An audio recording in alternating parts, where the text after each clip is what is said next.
que son poquitas semanas que se están sintiendo mal.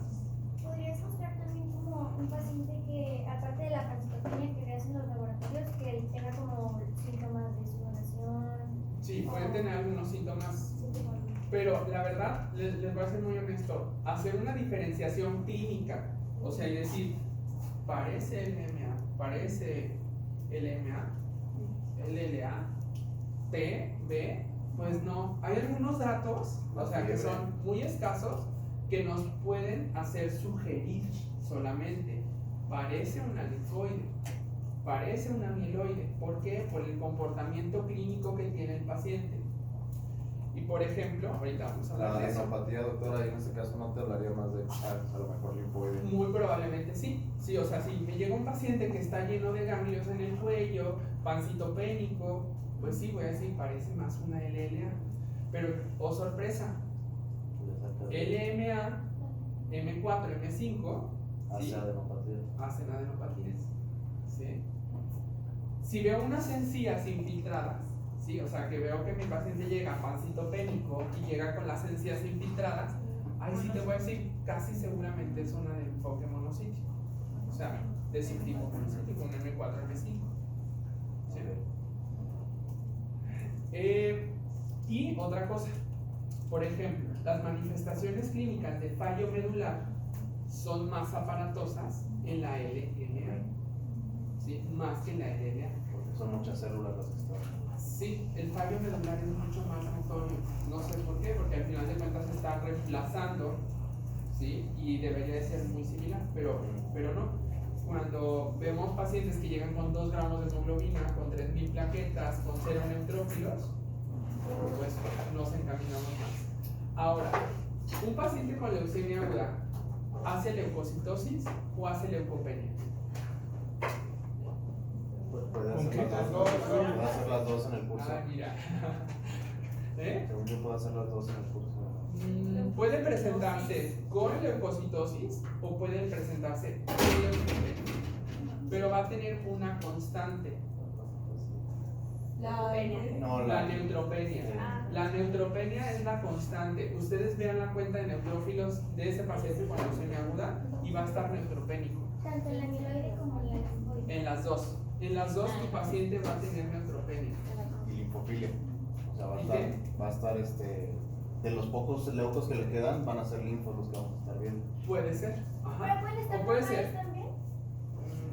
No vas a tener una diferencial normal. O sea, pero siempre va a ser linfocitosis, ¿dijiste? O sea, No más bien necesariamente, linfofilia. imagínate. Vamos, tenemos un paciente que llega con leucocitosis, llega con 20.000 euros, ¿sí? Y de esos 20.000 euros vemos que tiene 500 neutros, ¿sí? 500 neutros.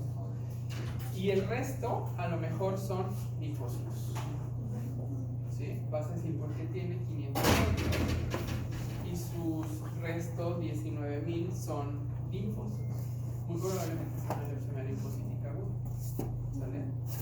Pero también me ha tocado ver algunos casos donde llegan con 15.000, traen 1.000 neutros, 10.000 linfos, 2.000 monos.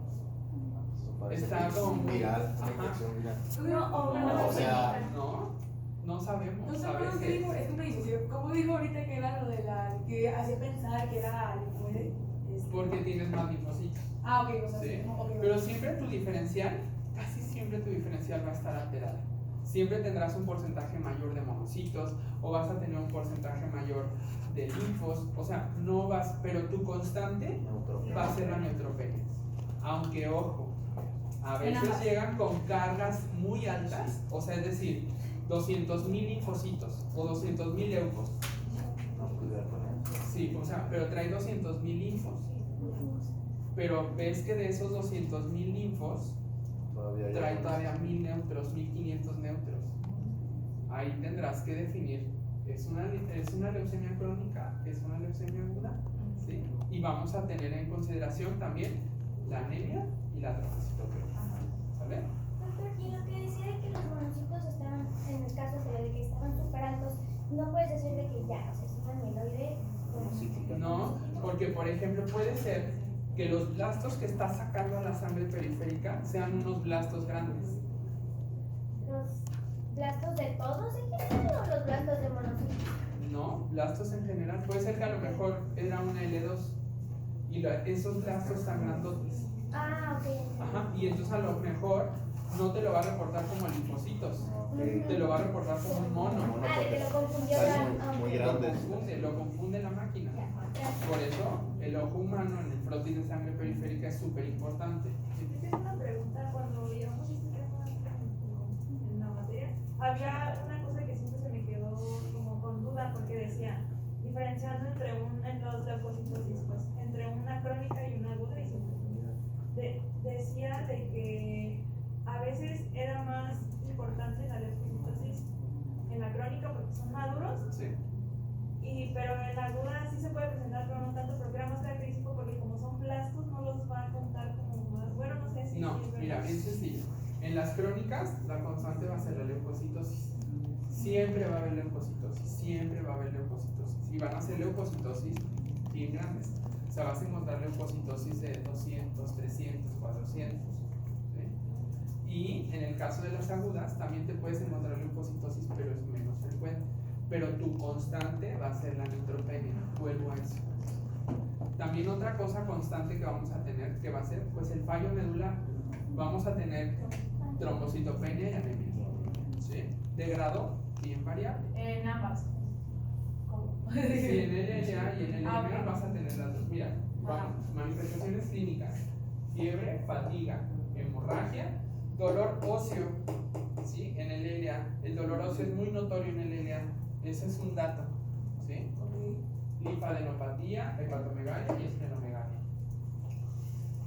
En el EMA, palidez, fatiga, o sea, vemos más los datos del síndrome de fallo medular.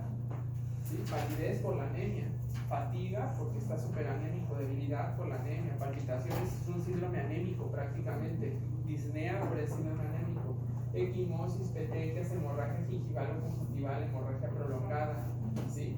Trombocitopenia, ¿sí?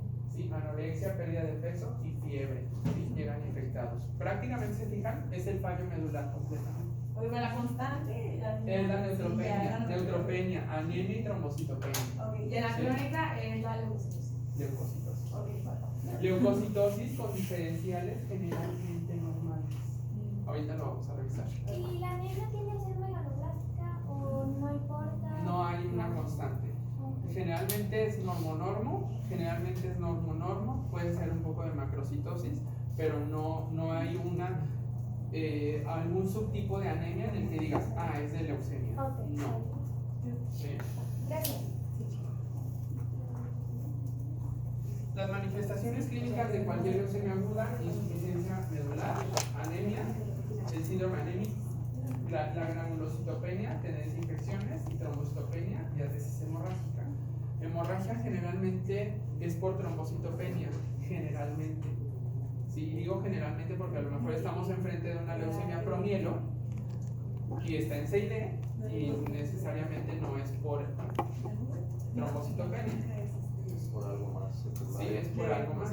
Entonces, la trombocitopenia a veces es muy severa, sí, y puede dar manifestaciones como sangrado del sistema nervioso central. De verdad, a veces las manifestaciones son tan variables, o sea, es tan heterogéneo muchas veces, que a veces te das cuenta que el paciente llega por alguna otra razón. Por ejemplo, me ha tocado ver pacientes que llegan a neurocirugía primero, o sea, y llegan con una urgencia neuroquirúrgica, con un hematoma, y al momento que ven los exámenes, sorpresa, ¿no? O sea, trae leucocitosis, trae neutropenia, trae anemia, ¿sí? Y su principal manifestación pues fue sangrado del sistema nervioso central. ¿Sí? Infiltración de órganos, linfadenopatías, aquí es lo que les decía. Linfadenopatía especialmente en el LA, esplenomegalia, hepatomegalia moderada, LLA más que en el EMA. ¿Sí? En el EMA, ¿cuál sería? Las que den esto. Las monocíticas generalmente, M4 y M5. Hipertrofia gingival, úlceras orales y anorrectales, Puede presentarse en el LLA, pero es más frecuente en el M4 y M5 también. Infiltración neuromeningial, LLA es número 1 y M4 y M5. ¿Y cómo me voy a encontrar un paciente con infiltración leptomeningia? No. No. O sea, estoy hablando de infiltración leucémica leptomeningia. ¿Cómo o cuáles van a ser sus manifestaciones clínicas? ¿Cuál? Signos clásicos de No. hay un aumento en el LDH. Cefalea. Cefalea, vómito insensible, vómitos en proyectil en algunas ocasiones, ¿sí? Parálisis facial y parálisis de los nervios craneales. ¿Qué nervios craneales son los que más se afectan? 7. No. Sí se afecta porque hace parálisis facial, pero no es el que más. 3. No están inventando. Ajá, normalmente Si es no, ¿cómo le voy a tirar? el motor ocular, ajá, y el troquear. 3 y 4. Oh, 7. Y también 7. ¿Y qué otros? Y 4. Y 4. Y me dijo que no. Luego, dolor óseo, inflamación testicular, marca mediastínica por infiltración. ¿Cuál es la más frecuente? LLA. Dolor LLA. Ajá. ¿Cuál es el subtipo que más hace masa mediastínica? El estrés, no sé. Los test. Ajá, las LLA de células T hacen más afectación mediastínica. Otras manifestaciones, coagulación intravascular diseminada, característica de M3, ¿sí? M3. También M4 y M5 pueden hacerlo. Trastornos metabólicos y síndromes de leucostasis. ¿Qué es leucostasis? Priapismo y así que se... Es que se queda. O sea, que Porque se hay estanca muchos la circulación de los... lados. por la densidad que forman los leucos. ¿Y dónde es lo más frecuente que puedan En el encontrar pene, por leucostasis? ejemplo, y No, ¿Se lo más pone la frecuente. lo más frecuente, Sistema nervioso central y pulmonar. pulmones. Pero también, por ejemplo, pueden hacer priapismo por leucostasis. Ancianos. Datos de laboratorio, obviamente la biometría hemática es el principal estudio o el abordaje inicial que tengan que hacer. Estudios de coagulación, importantísimo para saber si su paciente está en coagulación intravascular diseminada, TP, TTPA, fibrinógeno. Parámetros bioquímicos que se van a afectar fuera de la biometría hemática, ¿qué van a encontrar? LDH aumentado, creatinina y urea, pH elevada, creatinina y urea, ¿en qué situaciones? en que se activa la... Que ya Infiltración renal. No tanto. O que estén Lisis recibiendo tumoral. otra Lisis tumoral. Lisis tumoral. Acuérdense que puede haber lisis tumoral espontánea. Esta, aquí no. Es el linfoma. El linfoma. Entonces ahí, Ajá. A ver, ¿qué van a encontrar en la lisis tumoral? aumento de Pues potasio, A ver, uno nada más. CRAPS. A ver, hiperuricemia, hiperfosfatemia, Hiperfosfatemia, lesión renal aguda, lesión renal, hipocalcemia, hipocalcemia, hipercalemia. hipercalemia. Esos, ¿sale? Ok. ¿Los van a encontrar en todos los casos? No. ¿Sí? Solamente en un porcentaje. ¿Cuál es? Esa es pregunta de examen nacional de residencias. ¿Cuál es la neoplasia que más genera síndrome de lisis tumoral? Linfoma, ¿no? O sea, sí pues, pero ¿cuál? El Burkitt. El Burkitt es la neoplasia número 1 que genera síndrome de lisis tumoral. Ok, médula ósea. El aspirado de médula ósea evidentemente es mandatorio para poder hacer el análisis morfológico, hacer el análisis de inmunotipificación, pero a veces no es posible hacer el aspirado de médula ósea, porque se imaginan que no es posible hacer el aspirado. Porque está muy baja la porque en el lugar plaqueta. donde lo haces, a lo mejor aspiras y no se Infección del lugar de...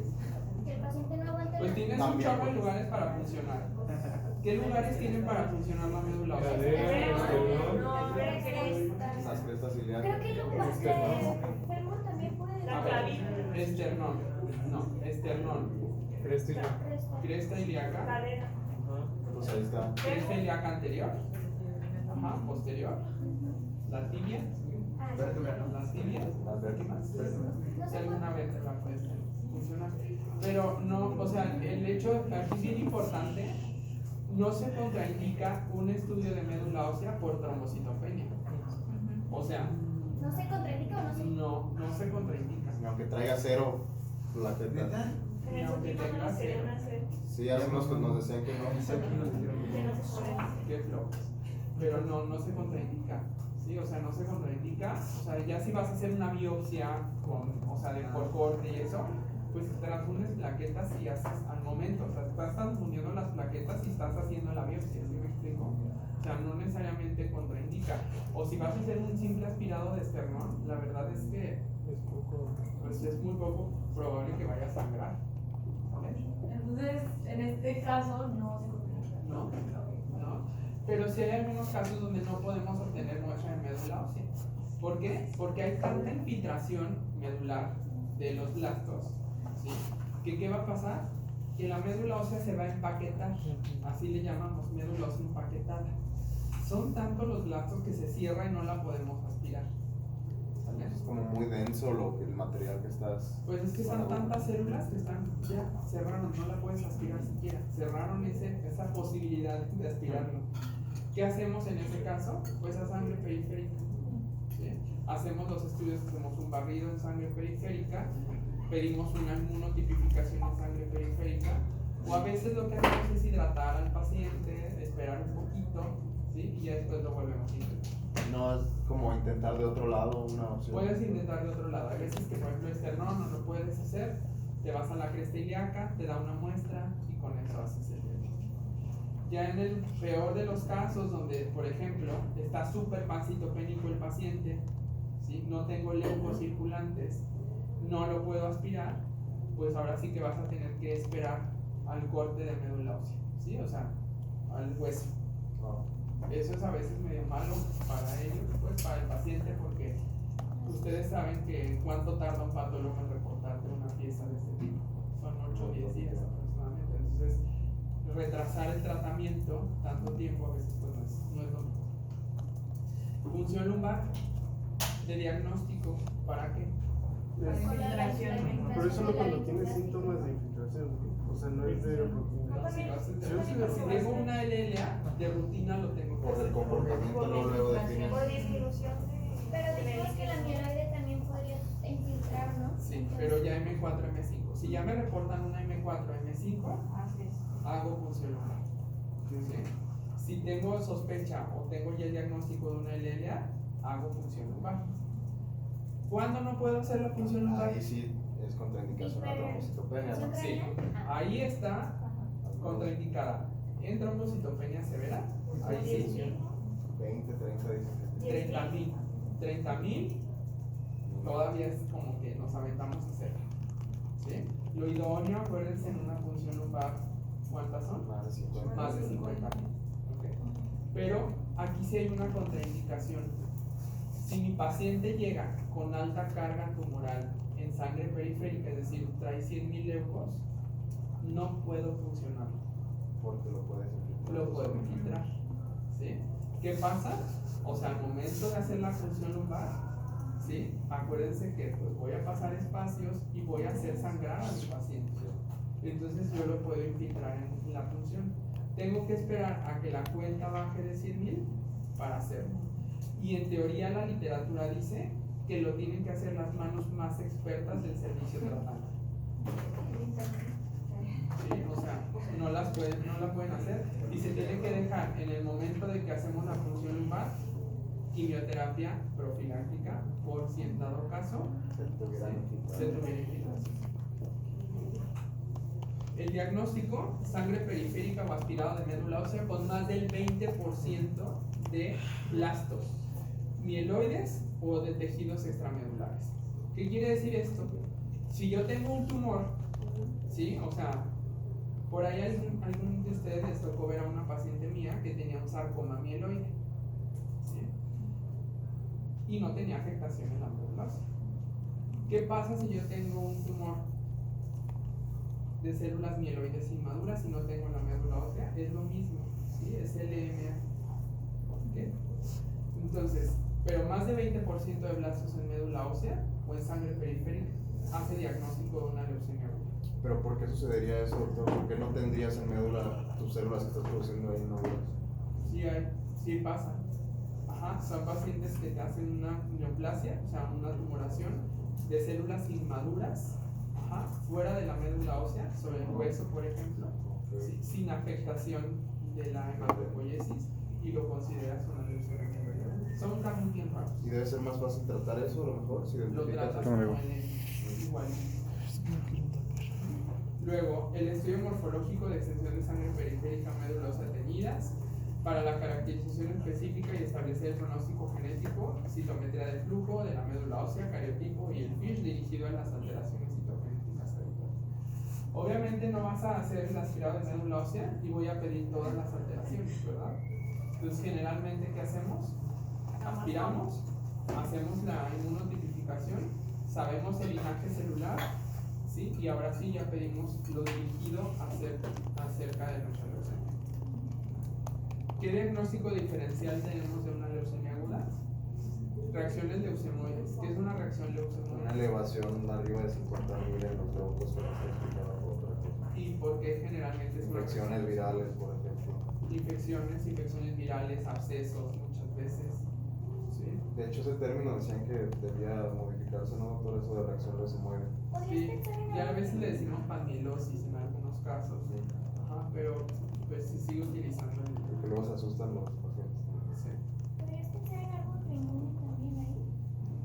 No sabes. Sí. Infiltración de médula ósea por metástasis de otras neoplasias que se llama Mielosis. mielosis. Muy bien. Aplasia medular. ¿Sí? Si mi paciente llega supercitopénico, pues mi principal sospecha será una leucemia aguda. Pero resulta que le hago un aspirado de médula ósea y no encuentro nada, más que células maduras y muy poquitas, una médula ósea vacía. ¿Qué hago? Pues, Hago el corte de hueso y el patólogo me va a reportar datos compatibles con aplasia medular por ausencia de celularidad. Es una aplasia medular. Y síndromes mielodisplásicos también. Hay síndromes mielodisplásicos avanzados que se van a estar comportando casi igual que una leucemia aguda. ¿Cuál dijo que era el corte para la reacción leucemoide? ¿Más de 30? 50. 50, gracias. ¿Qué factores pronósticos? Ajá, ¿qué voy a tener en consideración para catalogar a mi paciente o catalogarle su riesgo?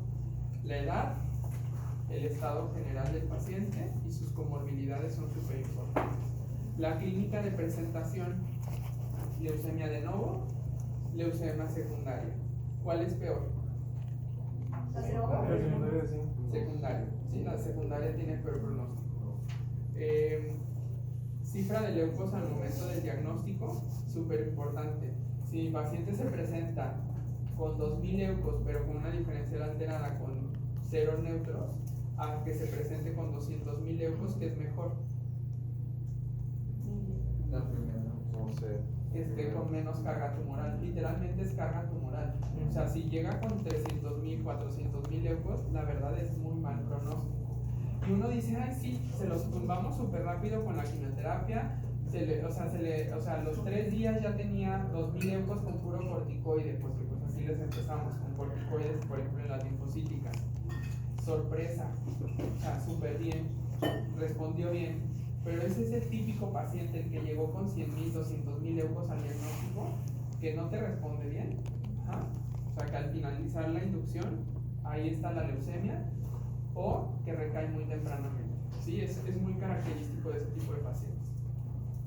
Características biológicas de la leucemia. Su morfología, hay algunos subtipos que tienen peor pronóstico que otros. Por ejemplo, les mencionaba M7. M7 tiene muy mal pronóstico generalmente. M5 también tiene muy mal pronóstico. ¿Sí? A diferencia de que, por ejemplo, mi paciente tenga un M0, M1, pues obviamente yo sé, si le diagnostiqué una M0, que va a tener un mejor pronóstico que tiene una M7. ¿Sí? Nada está escrito. También hay pacientes que muchas veces tienen una leucemia de súper mal pronóstico y responden favorablemente por ciertas características mismas del paciente. ¿Sí? Datos genéticos son bien importantes, ¿sí? Las alteraciones citogenéticas, hay algunas que están involucradas con mal pronóstico, hay otras que están involucradas con mejor pronóstico. Las que les mencioné hace rato, 8, 21, 15, 17 y inversión del 16 y inversión del 9, también se me pasó mencionárselas ahí. Esas son de mejor pronóstico en LLA. ¿Cuáles son las de buen pronóstico en LLA? ¿De buen pronóstico? Casi ninguna. O sea, casi ninguna. De verdad no hay de buen pronóstico. Las únicas que tienen buen pronóstico son en los niños, ¿sí? En los niños. Y también hay en los niños las de mal pronóstico, ¿sale? Revísenlas. Por ahí tienen una app que los que han estado conmigo, que es un manual, ¿no? Hematología 2022. Ajá, búsquenlo como Hematología 2022 y ahí vienen todas y vienen buen pronóstico, mal pronóstico, buen pronóstico, mal pronóstico. No es importante de verdad que se las aprendan todas, ¿sí? O sea, no es importante. Y respuesta al tratamiento de inducción y consolidación. ¿A qué me refiero con respuesta al tratamiento? Voy a bajar por la cuenta. O sea, sí es una parte. Por ejemplo, en los niños consideramos, cuando estamos enfrentando el LLA y llegó con carga tumoral en sangre periférica, no sé, 25,000 leucos, que me responda al corticoide, eso es de buen pronóstico. Pero sobre todo es que ahorita les voy a explicar, vamos a ver el tratamiento y les voy a explicar acerca de las fases del tratamiento, ¿vale? Y la respuesta al tratamiento es un criterio de pronóstico que se ve ya sobre la evolución del paciente. Yo lo catalogo de manera inicial. Me llegó con 100,000 leucos, mal pronóstico. Tiene 60 años, mal pronóstico. DHL elevada, mal pronóstico. Infiltración leptomeningia, mal pronóstico. Sí, son criterios. Si yo pongo leucemia aguda linfoblástica de alto riesgo por edad, por cuenta leucocitaria alta, por DHL elevada, ¿sí me explico? Son mis criterios de mal pronóstico. Pero me respondió a la inducción, ¿sí? Es decir, me respondió súper bien, hizo remisión completa. Un criterio de buen pronóstico a su favor, ¿no? ¿Sí? Con respuesta completa posterior a la inducción. Sería la verdad raro, ¿sí? Pero puede llegar a suceder. Y aquí están las tablas de criterios pronósticos, ¿sí? Ahí está la edad, el estado general, el tipo evolutivo, la afectación, los leucocitos cuando son peores en uno y en otro, son criterios de mal pronóstico. ¿Okay? Hay un término que van a estar escuchando o que lo van a estar leyendo, cariotipo complejo. ¿Qué significa cariotipo complejo? Son varias alteraciones. ¿Cuántas? Más de 2. 3. Más de 3 alteraciones citogenéticas es un cariotipo complejo.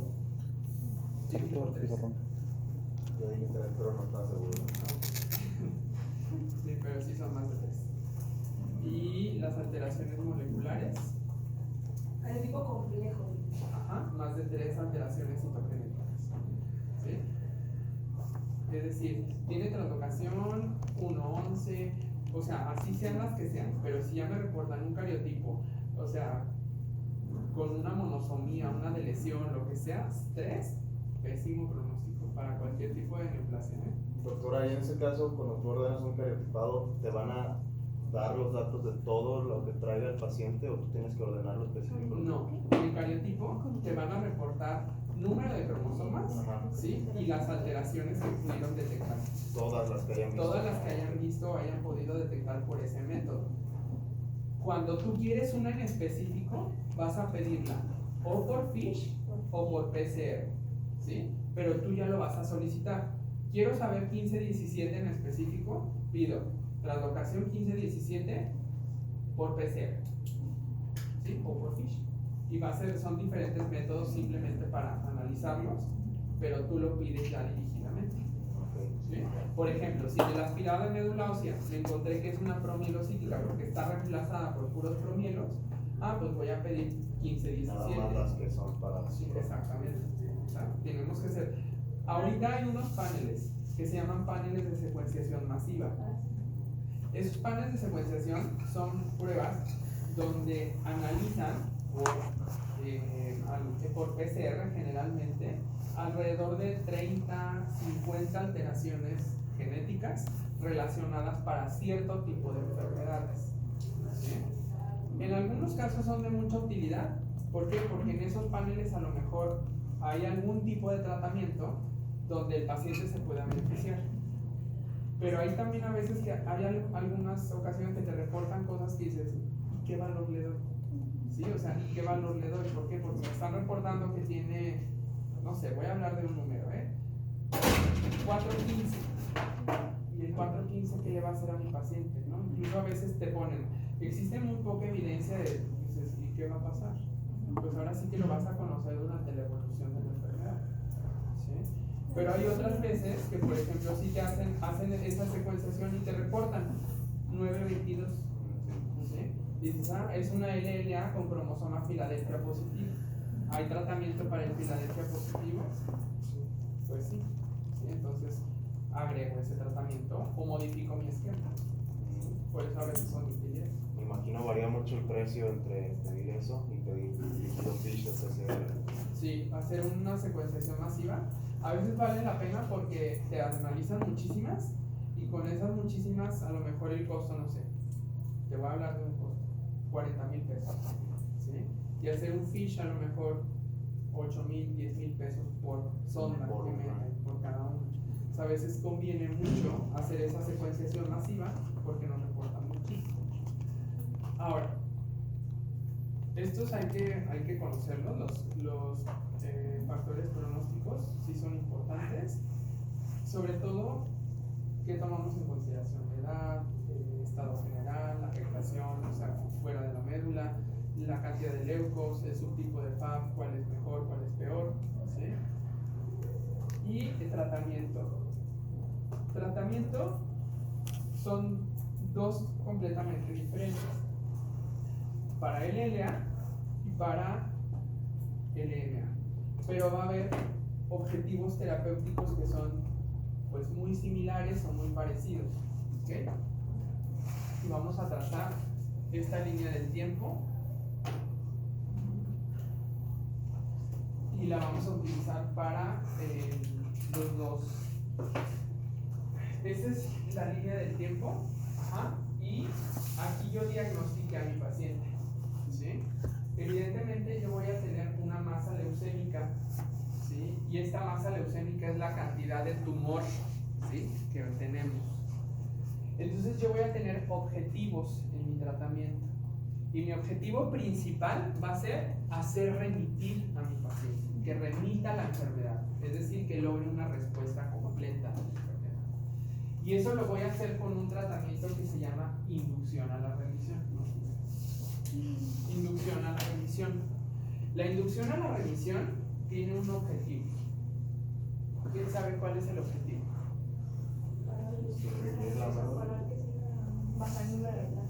Bajar el número de blastos. O sea, tirar a esa masa leucémica y llevar a mi paciente en morfología a un porcentaje menor a 5% de blastos. ¿Con cuánto se va a presentar? Obviamente con más de 20. Más de 20. Pero puede ser que tenga ahí un paciente que al diagnóstico su médula ósea literalmente sea leucemia. ¿Sí? O sea, que veo yo el aspirado y de 100 células, 100 células son blastos. ¿Sí? Entonces eso le llamamos que la médula ósea está completamente reemplazada o virtualmente ocupada por la neoplasia. Entonces mi objetivo va a ser morfológicamente llevarlo a menos del 5% de blastos y llevarlo a tener una hematopoiesis normal. ¿Sí? ¿Ok? ¿Qué quiere decir esto? Tendrá menos del 5% de blastos en médula ósea, pero en la sangre periférica su sangre va a estar recuperada. No va a tener dependencia de transfusiones, va a tener más de 10 gramos de hemoglobina, más de 1500 neutrófilos, más de 100,000 plaquetas. Ese es mi objetivo del tratamiento de inducción. Mi tratamiento de inducción en LLA dura 4 a 6 semanas. ¿El paciente va a estar en el hospital o va a estar externo? Hospital, ¿no? Dentro del hospital. 4 a 6. 4 a 6 semanas. 4 a 6 semanas están en el hospital. ¿Por qué? Y me van a decir, ¿pero por qué tanto tiempo? Pues sí, pues porque llegó con 2000 plaquetas, llegó con 6 de hemoglobina, con 0 neutros. Pues la verdad es que tiene que estar dentro del hospital, tiene indicación. Y lo que le va a pasar o lo que le vas a ocasionar con el tratamiento. ¿Sí? Obviamente está en ceros. Y está en ceros porque tiene leucemia. Entonces tú vas a tumbarle esa cantidad de leucemia, pero también la poca hematopoiesis, la poca o mucha hematopoiesis residual que tiene, también la vas a tumbar. Entonces van a ser 4 a 6 semanas que muy probablemente lo vayas a mantener con una neutropenia profunda y que evidentemente va a tener complicaciones acerca de la neutropenia, que va a ser infecciones y requerimientos transfusionales. ¿Sí? Este es mi esquema generalmente de inducción. Utilizamos estos fármacos, vincristina, prednisona y asparaginasa. ¿Sí? En general, ustedes van a ver, o si leen, el protocolo Stanford, el protocolo Linker, el protocolo Hipercevat, el protocolo CanGB, el protocolo PFM. Hay miles de protocolos para tratar la leucemia. ¿Cuál vamos a utilizar? El que tu centro conozca, literalmente el que el hematólogo domine. ¿Sí? O sea, no necesariamente. ¿Por qué? Porque todos llevan lo mismo. Todos llevan lo mismo. Pero a lo mejor, por ejemplo, vincristina semanal, casi todos llevan vincristina semanal, pero a lo mejor otro esquema dice vincristina día 1, 4, 8, 15, 22. Otro dice 1, 8, 15. ¿Sí? O sea, varían simplemente, pero las dosis y los fármacos son los mismos. ¿Sí? ¿Qué vamos a utilizar también? Profilaxis. Eso es súper importante, la profilaxis al sistema nervioso central. ¿Por qué? Porque yo sé que ese paciente, si no le doy profilaxis, la mitad de ellos van a recaer en su cabeza. ¿Y qué le tengo que dar? Pues metrotexate intratecal. ¿Sí? Le voy a poner funciones lumbares con metrotexate cada determinado tiempo y según el protocolo. ¿Qué pasa? Termina mi paciente sus 4 a 6 semanas y ¿qué voy a hacer con él? Mantenerlo todavía. No, pero tengo que saber si yo tuve éxito en mi inducción. Y evaluar con otro aspirado. Ajá, evalúo con un aspirado de médula ósea y su sangre periférica. Si me logró menos del 5% y un estudio que se llama enfermedad medible residual, que es otra citometría de flujo, donde me diga que tiene cero blastos, pues lo paso a la siguiente etapa de tratamiento, que será Consolidación. consolidación. Una pregunta, ¿tomas entonces como punto de éxito el menor al 5%? ¿La hematopoiesis normal no importa ahí? No, sí importa. Ah, sí importa. Sí, porque ya esto ya es un poco más especializado, pero por ejemplo puedo tener menos del 5% de blastos, pero con recuperación incompleta. ¿Sí? O sea, es decir, que todavía no se esté recuperando. O sea, entonces lo catalogamos nosotros según tiene respuesta completa con hematopoiesis todavía incompleta, ¿sí? O tiene ya recuperación, o sea, sí te lo tomamos en consideración. ¿Sí? Pero lo importante es que ustedes sepan que remisión completa es menos del 5% de blastos. Evalúo, logra respuesta, lo paso a consolidación. ¿Qué pasa si lo evalúo y trae 15% de blastos? ¿Qué pasó eso? Cambios de. Fallo la inducción, cambio mi tratamiento de inducción y vuelvo a intentar. Otra